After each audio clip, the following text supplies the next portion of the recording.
It was a quiet evening in the small town of Maplewood, a place where the streets turned silent after sunset and neighbors usually kept to themselves. The faint glow of streetlights bathed the sidewalks in amber, and the sound of crickets filled the still night air. I had just finished cleaning up after dinner and was settling into my couch with a book when the clock struck midnight. The sudden sound of a knock at my door startled me. It wasn't just unusual for anyone to be out at this hour in my neighborhood, it was unheard of. My heart skipped a beat as I set my book down and cautiously walked toward the door. Through the peephole, I saw the familiar face of my neighbor, Michael Turner.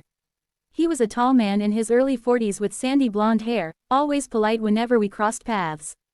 I had lived next door to him for about 3 years, but we never interacted much beyond the occasional wave or small talk about the weather. I opened the door slowly, unsure of what could possibly bring him here at midnight. "Michael, is everything okay?" I asked, trying to keep my voice calm though I felt uneasy. He looked flustered, his eyes darting nervously as if searching for the right words. "Hey, Rachel," he said, his voice slightly shaky. I know it's late, and I hate to bother you, but I really need your help with something." I blinked in surprise. "At midnight?" "Yes, I know," he said quickly, glancing over his shoulder. "But it's kind of urgent. I wouldn't be here otherwise." There was something about the way he spoke, a mix of desperation and secrecy, that made me hesitate. Still, he didn't seem threatening. I nodded and stepped aside to let him in. He walked in, running a hand through his hair. His clothes looked rumpled, as if he had been pacing or working on something for hours. "I need to ask you something, and I swear it's going to sound strange, but I need you to trust me." I crossed my arms, curiosity piqued. "What is it?" Michael took a deep breath. "I need you to come with me to my garage. Right now." I frowned, uncertain whether I had misheard him. "Your garage? At this hour?" "Why, you'll see," he replied, his voice low but insistent. "It's important. Please." Every instinct in me wanted to say no, but something about the urgency in his tone made me pause. Against my better judgment, I grabbed my phone and followed him outside. The cool night breeze brushed against my skin as we crossed the short distance between our houses. His garage door was half open, the dim light inside casting long shadows on the driveway. As I stepped in behind him, I was prepared for anything, except for what I actually saw. In the center of the garage stood a massive wooden chest, old and worn, its surface covered in scratches as if it had been dragged through rough ground. It was unlike anything I had seen before, and I couldn't imagine where he had gotten it. "What is that?" I asked, staring at the chest. Michael closed the garage door fully before answering. "That's what I needed to show you. This chest, it arrived at my doorstep tonight. No name, no note, nothing. Just sitting there when I opened my door." "That doesn't make any sense," I said. "Who leaves a chest like that in the middle of the night?" "I don't know," he admitted. "But when I tried to move it inside, it felt strange. Heavy, but not just physically heavy. Like it was carrying something more than weight. And here's the thing, I can't open it by myself. I tried, but it won't budge. It's like it requires more than one person." I stared at him in disbelief. "So you came knocking on my door at midnight to help you open a mysterious chest?" "Yes," he said firmly. "I know it sounds insane, but I can't shake the feeling that I wasn't meant to open it alone." A mix of fear and curiosity warred inside me. Common sense screamed to walk away, but the mystery of it all tugged at me. Against all logic, I found myself stepping closer to the chest. "All right," I said cautiously. "Let's see what's inside." Michael's expression was one of relief, though his hands trembled slightly as he moved to one side of the chest. I took the other side.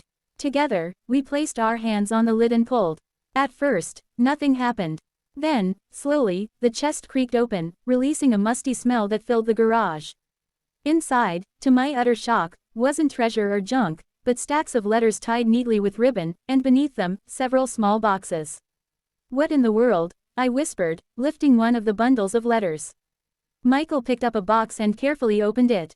Inside was a collection of old photographs, black and white, showing families and faces neither of us recognized. The letters were written in elegant cursive, some of the ink faded with time. "These look ancient," he murmured. I nodded, flipping through one letter. It was dated 1943. "These are over 70 years old." We spent the next hour sorting through the chest. The letters told stories of a family separated during the war, of love and loss, of promises made and broken.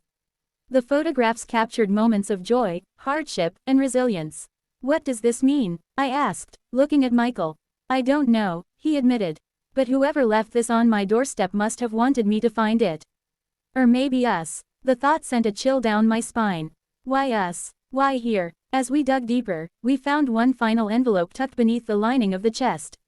Unlike the others, it wasn't old, it was new, crisp, and addressed not with a name, but with a simple phrase, "To the ones who open."